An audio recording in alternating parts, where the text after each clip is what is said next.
Greetings for the third week of the Easter season. I have a story for you today. You know, a lot of people begin stories by saying something like, 3 men walk into a bar. This story begins, 3 men walk down a road. 2 close friends, 1 stranger, and the story takes place a long, long time ago. The story takes place on the road between Jerusalem and Emmaus. It's mid-afternoon or later on a Sunday. Not just any Sunday, it's the Sunday. The Sunday that happens on the 3rd day after the crucifixion of Jesus. And when we begin the story, there are just 2 men on the road. These 2 friends, people who have followed Jesus all around the countryside. 2 men who were there when he was crucified. And now they're not quite sure what to think. One man turns to the other man and says, "I think it's over. He's dead. There's nothing left for us." The other man, though, isn't quite so sure. He says, "But what about the rumors we've been hearing? Some people say that there are those who have seen him." But the first man answers, "But we haven't seen him yet, have we?"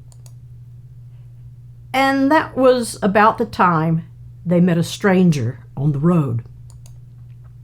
You probably know the rest of this story. The stranger joins them. They walk down the road a bit, talking about all sorts of different things. The day begins to turn towards evening, and the 2 friends invite the stranger to stay with them for a while. And he does. So they find a place to camp out just alongside the road. They prepare a meal. And when it comes time to eat, the stranger takes some of the bread, he blesses it, he breaks it, and he gives it to them. And suddenly they know. They know that they are in the presence of the risen Lord. And they remember that even on the road when they thought he was just a stranger, even then, their hearts burned with the fire of his presence. Strange that. Strange how sometimes our hearts burn with the fire of the presence of the risen Lord, even when we really can't see him, even when we really didn't expect him to be there. But Jesus in these times does come into our hearts in ways that may be hidden from our sight. For example, sometimes I wake up with a song stuck in my head. It just keeps playing over and over and over again. Sometimes the melody and the words. And I've come to realize that if I'll just stop at some point and pay attention to the song, I usually find out that there's something important, either in the tune or the words or both, something important that I really need to see. That happened to me just the other day. I woke up with a tune in my head, an Irish ballad, and the words were there with it. Lord of all hopefulness, Lord of all joy. And that tune just kept playing with me through my coffee and through my time of prayer, all through the morning, until finally I decided that I really ought to just go get a hymnal. So I took one off the wall, opened it up, read and actually sang all of the verses. And as I was going through the verses, what I realized was that words talk a lot more about a Lord who is more than just hopefulness and joy. The words of the song talk about a Lord who is all eagerness and faith, a Lord who is all kindliness and grace, a Lord who is all gentleness and calm.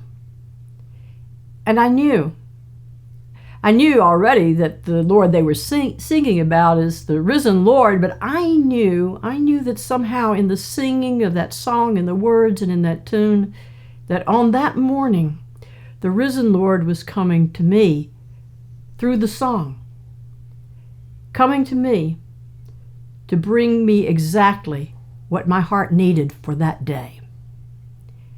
And so it is.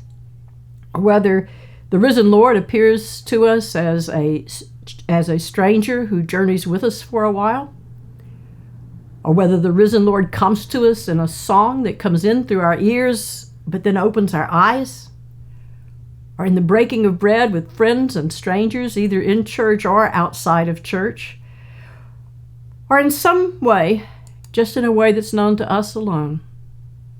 Our Lord comes to us in many different ways.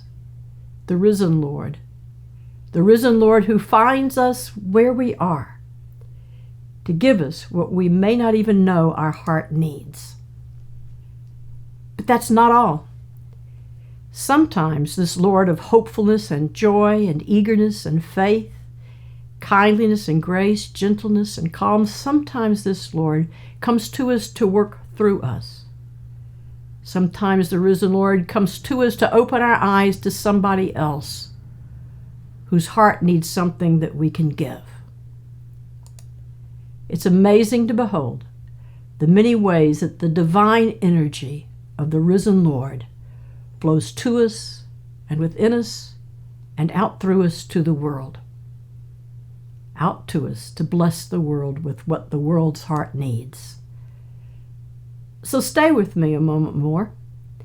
Open your hearts to allow the same song that came to me that dawn to come to you, to speak to you in melody and in image and in word, to open your eyes and to fill your heart with exactly what it needs. May the divine energy of the risen Lord bring to you this day exactly what your heart needs.